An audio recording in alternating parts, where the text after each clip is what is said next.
गायत्री की असंख्य शक्तियाँ भाग 7। ऑप्शन फलप्रदा यानी जिस प्रकार वर्षा धूप आदि बिना बुलाए बिना आमंत्रित किए चाहे जहाँ जा पहुँचते हैं और मांगने न मांगने पर भी अपना प्रसाद हर किसी को प्रदान करते हैं, वह बात गायत्री में नहीं है। वह केवल उसे ही फल देती है जो उसकी उपासना करता है, साथ ही उपासना के परिणाम के अनुसार फल देती है। बछड़ा जब दूध पीने का उपक्रम करता है तभी उसे गाय दूध पिलाती है। यदि वह न पीना चाहे तो उसे दूध नहीं मिल सकता। फिर जितनी देर जितनी तीव्र या मंद गति से वह दूध पीता है उसी मात्रा में उसे उपलब्ध होता है। गाय बछड़े को दूध पिलाना चाहती है, पिलाती भी है, पर उसकी मर्यादा उतनी ही होती है जितना बछड़े का प्रयत्न। ठीक यही बात गायत्री के संबंध में भी है। वह उपासना के अनुपात से ही फलप्रद है। अनायास हर कोई बिना प्रयत्न के ही लाभ प्राप्त कर सके, ऐसी छूट इस गायत्री साधना में नहीं है। अगली शक्ति का नाम है कलकंठिनी। कलकंठिनी यानी मधुर वाणी वाली गायत्री है। ऋग्वेद में जिस मधु विद्या का वर्णन है वह गायत्री में सन्निहित मधुरता ही है। कटुता, कर्कशता, कठोर वचन बोलना, निंदा, चुगली आदि जितने भी वाणी के कंठ के दोष हैं उन्हें दूर करने में साधक निरंतर ही प्रयत्नशील रहने लगता है और कुछ ही दिन में अपनी जिह्वा तथा भावना पर ऐसा नियंत्रण स्थापित कर लेता है कि किसी से दुर्वचन न कहे, हर किसी से मधुर और स्नेह युक्त ही बोले तथा वैसा ही व्यवहार भी करे। कोयल को कलकंठनी कहते हैं। उसकी मधुर वाणी सबको प्रिय होती है। गायत्री उपासना से भी हर किसी को ये कलकंठ प्राप्त होता है। उसका स्वर कैसा ही रहे, स्नेह सौजन्य की समुचित मात्रा वचन में रहने से वह संगीत के समान हर किसी को मधुर लगता है। सभी उसकी इस वचन सज्जनता से प्रभावित होकर उसके प्रति प्रेम और आदर का व्यवहार करते हैं। यही वशीकरण मंत्र भी है। अगली शक्ति का नाम है कल्याणी। कल्याण की करने वाली कल्याणी। कभी अकल्याण की उल्टे प्रतिफल की संभावना गायत्री में नहीं है। कई तांत्रिक कौल मंत्र ऐसे होते हैं जिनमें उच्चारण या विधान संबंधी कोई दोष रह जाए तो उसका परिणाम उल्टा हानिकारक हो जाता है। लाभ के स्थान पर हानि का, सिद्धि के स्थान पर विपत्ति का सामना करना पड़ता है।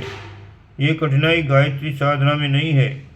उसमें कोई भूल या अशुद्धि भी हो जाए तो अधिक से अधिक इतनी हानि हो सकती है कि सत्परिणाम की कमी हो जाए, स्वल्प लाभ हो, पर ऐसी संभावना कभी नहीं हो सकती कि उससे कभी किसी का रंच मात्र भी अनिष्ट हो।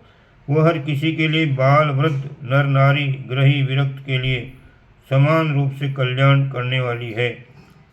अगली शक्ति का नाम है काल रूपिणी। काल रूपिणी अर्थात समय साध्य एवं विकराल भी। जैसे समय पर ही वृक्ष बढ़ते एवं फलते हैं, उसी प्रकार गायत्री साधना भी उतावली करने से नहीं, आवश्यक समय व्यतीत होने पर ही फल देती है।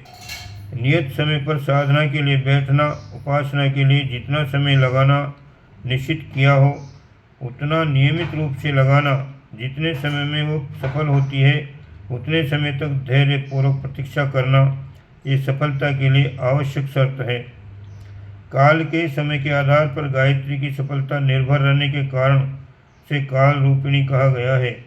वो विकराल भी है। साधक के भीतरी दोष दुर्गुणों का ऐसे संहार करती है जैसे असुर निकंदनी दुर्गा ने महिषासुर आदि राक्षसों का किया था। वह साधक के सम्मुख उपस्थित कष्टों, विघ्नों एवं अनिष्टों को भी काल रूपिणी बनकर मिटियामेट करती है।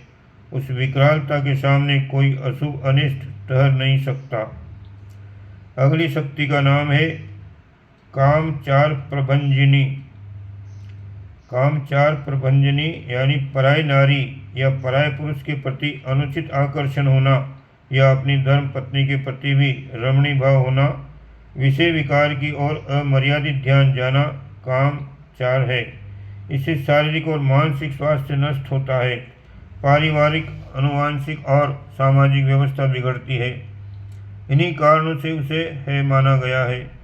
इतना सब जानते हुए भी लोग मनोविकारों से ग्रसित होकर उसी तरफ झुकते हैं और अपना सत्यानाश करते रहते हैं।